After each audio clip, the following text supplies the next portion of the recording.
అనుదిన అన్నోదయస్థుతి కార్యక్రమంలో అనుదినము మాతో కలిసి దేవుణ్ణి స్తుతిస్తున్న మా ప్రియ సోదరి సోదరులకందరికీ మన ప్రభువును రక్షకుడు యేసుక్రీస్తు అమూల్యమైన నామమున అందరికీ ప్రేమతో వందనాలు. ఉదయకాల మన ధ్యానాంశము అయినను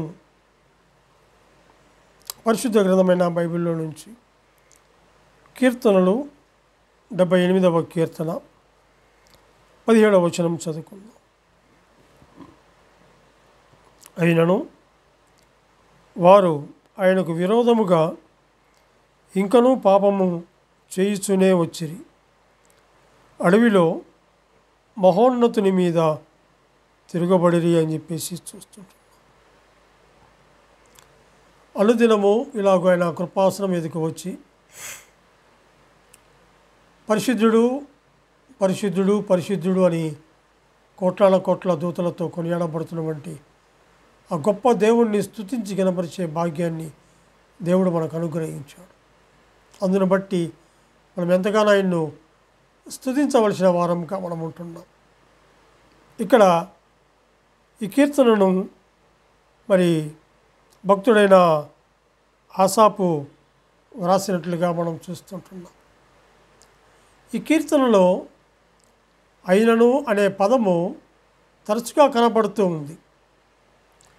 సాధారణంగా ఈ పదము ప్రస్తావించబడినప్పుడల్లా దేవుని యొక్క మరి మంచితనము మరి వ్యక్తపరచబడుతూ ఉంది.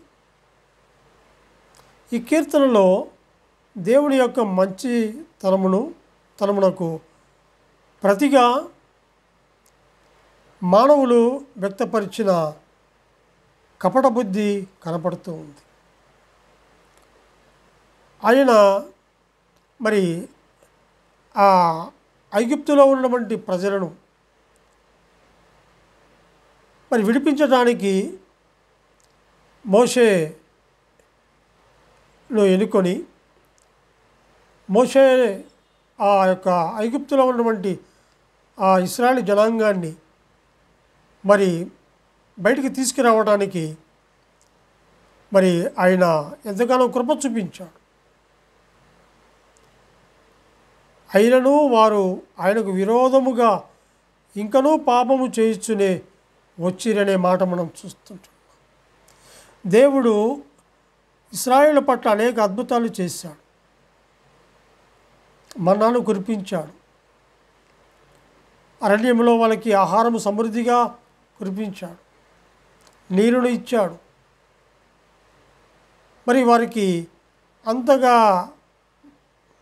మరి ఆయన మరి సముద్రమును పాయలుగా చేసి వారిని అద్దరికి నడిపించాడు.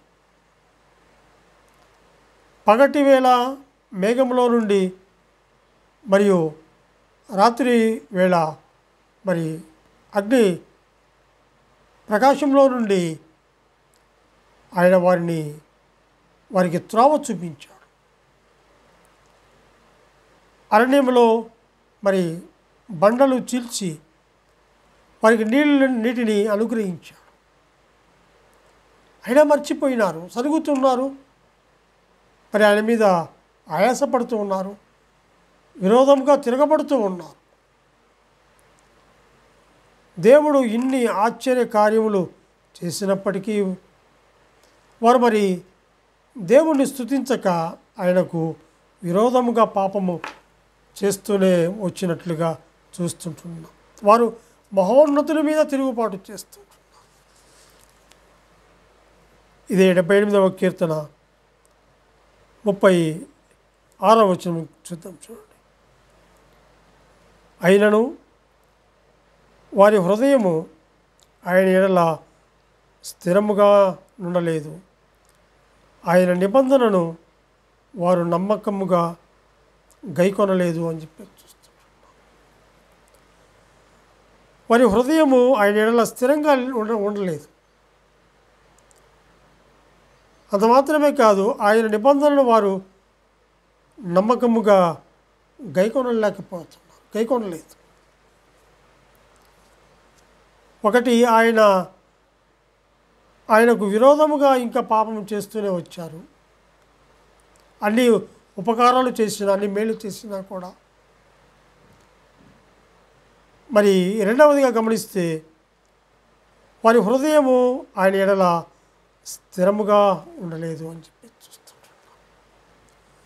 ఇశ్రాయేలీయులు దేవునికి విరోధముగా తిరుగుబాటు చేసిన కారణమును బట్టి ఆయన వారి దినములను ఊపిరి వలె గడిచిపోజేశాడు. ఆయన వారిని సంహరించినప్పుడు వారు ఆయన్ను వెతికారు, హృదయపూర్వకంగా దేవుణ్ణి బతిమలాడుకున్నారు. దేవుడు తమకు విమోచకుడు అని జ్ఞాపకము మరి చేసుకున్నారు. అయితే హృదయం ఎంతో మరి కాలము మరి కఠినంగా చేసుకున్నట్లుగా చూస్తూ ఉంటున్నాం. వారి హృదయము ఆయన ఎడల స్థిరంగా లేదు. వారు దేవుణ్ణి విడిచిపెట్టిన వారుగా చూస్తూ ఉంటున్నాం. ఇదే 78వ కీర్తన 23వ వచనం కూడా మనం గమనించినట్లయితే 23వ వచనం, అయినను ఆయన పైనున్న ఆకాశములకు ఆజ్ఞాపించను, అంతరిక్షము ద్వారములను తెరిచెను అని చెప్పేసి చూస్తున్నాం. అయినను అయినను అయినను అనే మాట మనం చూస్తుంటాం. అరణ్యములో ఆయన మరి బండలు చీల్చి సముద్రమంతా సమృద్ధిగా వారికి నీరు త్రాగనిచ్చాడు. బండలో నుండి ఆయన నీటి కాలువలను రప్పించాడు. నదుల వలె నీళ్లు ప్రవహింపజేశాడు. అయినను వారు ఆయనకు విరోధముగా ఇంకనూ పాపము చేస్తూనే ఉన్నట్లుగా మన 16-17 వచనంలో మనం చూస్తాం. మహోన్నతుల మీద తిరుగుబాటు చేస్తూ ఉన్నట్లుగా మనం చూస్తాం. మరి 36లో మనం గమనించినట్లయితే అయినను వారి హృదయము ఆయన ఎడల స్థిరంగా ఉండలేదు, ఆయన నిబంధనను వారు నమ్మకముగా గైకొనలేదు అని చెప్పి చూస్తున్నాం. దేవుడు తమకు ఆశ్రయదుర్గమని, మహోన్నతుడైన దేవుడు తమకు విమోచకుడని వారు జ్ఞాపకం చేసుకొనిరి. అయినను వారి హృదయము ఆయన ఎడల స్థిరంగా లేదు. అవును, ఈనాడు ప్రభువును నమ్ముకొని కూడా ఆయన మహాగణుడని, మహోన్నతుడని, పరిశుద్ధుడని, ఆయన కోట్ల దూతలతో కొనియాడబడుతున్న గొప్ప దేవుడని ఉన్నారు. కానీ అయినను వారి హృదయము ఆయన ఎడల స్థిరంగా లేదు అని చెప్పేసి చూస్తున్నాం. ఆనాడు ఇశ్రాయేలు జనాంగాన్ని ఆ యొక్క అరణ్య ప్రాంతంలో మరి వారికి ఎంతో సమృద్ధిగా మన్నాను, నీరును మరి ప్రవహించినటువంటి ఆ ప్రవాహ జలములు ఇచ్చినా కూడా వారి మనసును వారి యొక్క కఠినం చేసుకున్నారు, తిరుగుబాటు చేశారు. అయినా కూడా వారు మరి వారి హృదయము స్థిరంగా ఉండలేదు అని చెప్పి చూస్తున్నాం. ఆయన నిబంధనను వారు నమ్మకంగా గైకొనలేకపోయినట్లుగా మనము చూస్తుంటున్నాం. ప్రియ సోదరులారా, ఈ ఉదయకాల వేళలో అనుదిన ఆరాధన స్తుతి కార్యక్రమంలో మనము చేరి ఆయన స్తుతించే భాగ్యాన్ని దేవుడు మనకు అనుగ్రహించాడు. దేవుడు ఆశ్చర్య కార్యములు చేసినప్పటికీ ఇశ్రాయేలీయులు ఆయన మీద తిరుగుబాటు చేశారు. అయితే వారు తిరుగుబాటు చేసినప్పటికీ దేవుడు వారి పట్ల ఆశ్చర్య కార్యములు చేశాడు. అరణ్యంలో ఆయన ఆహారము ఇచ్చాడు. అంతేకాదు కానీ అయినా కూడా ఆయన మీద తిరుగుబాటు చేసిన వారుగా ఉన్నారు. పగటి వేళ మేఘస్తంభంలోను, రాత్రి వేళ అగ్నిస్తంభంలో ఆయన ఎంతగానో కాపాడిన వాడుగా ఉంటున్నాడు. త్రోవలు సరళం చేసిన వాడుగా ఉన్నాడు. ఎర్ర సముద్రమును పాయలుగా చేసి ఆయన వారిని నడిపించిన వాడుగా ఉంటున్నాడు. అయినను వారు తిరుగుబాటు చేసిన వారుగా ఉన్నారు. విరోధముగా మరి ఆయన మాటను మరి నమ్మని పరిస్థితిగా ఉన్నట్లుగా మనం చూస్తుంటున్నాం.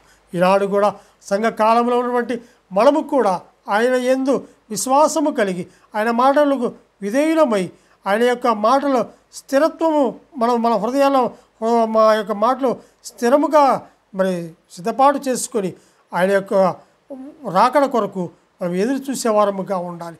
దేవుడు మన పట్ల ఎన్ని మేలు చేశాడు. ఆనాడు ఇశ్రాయేలుకే కాదు కానీ ఈనాడు మనకు కూడా ఎన్నో మేళ్ళు చేశాడు. ఎంతగానో కాచాడు, ఎంతగానో కృప చూపించాడు. ఆయన మన కొరకై నిందలు పొందాడు, ఆయన మన కొరకై అవమానము పొందాడు, ఆయన మన కొరకై ప్రాణము పెట్టాడు, మన నిమిత్తమే రక్తము కార్చాడు, ప్రాణము పెట్టి సమాధి చేయబడి మరి మరలా 3వ దినంలో మృత్యుంజయుడు లేచి దాని కృపార్శ్వంలో కూర్చొని మనందరి కొరకు విజ్ఞాపన చేస్తున్నాడు. తిరిగి రానై ఉన్నాడు. అట్టి దేవుణ్ణి ఉదయకాల వేళలో స్తుతించి గణపరిచి పూజించి నమస్కరించవలసిన వారముగా ఉంటున్నాం. దేవుడు తన వాక్యాన్ని దీవించునుగాక. ప్రార్థన చేసుకుందాం. కరుణా సంపన్నుడమైన మా ప్రియ పరలోకపు తండ్రి, మీ ఘనమైన శ్రేష్టమైన ఉన్నతమైన నామమునకు స్తుతులు స్తోత్రములు చెల్లించుకుంటున్నాము. దేవా, నువ్వెంతైనా నమ్మదగిన దేవుడు, గొప్ప దేవుడు. అనాడు ఇశ్రాయేలుకే కాదు ప్రభువా, మాకును తండ్రి ప్రభ మీరు చేసిన ఉపకారములకు మేలులకు మేము ఏమిచ్చినా కూడా రుణస్థలమే తండ్రి. ఉదయకాల వేళలో మమ్మల్ని మేము తగ్గించుకొని మీ ఘనమైన నామమును స్తుతించి గణపరిచే భాగ్యాన్ని మీరు మాకు అనుగ్రహించినందుకు ఈ స్తోత్రములు చెల్లించుకుంటూ మా రక్షకుడైన యేసుక్రీస్తు అమూల్యమైన నామమున స్తుతులు స్తోత్రములు చెల్లించి ప్రార్థన చేయుచున్నాము తండ్రి. ఆమెన్.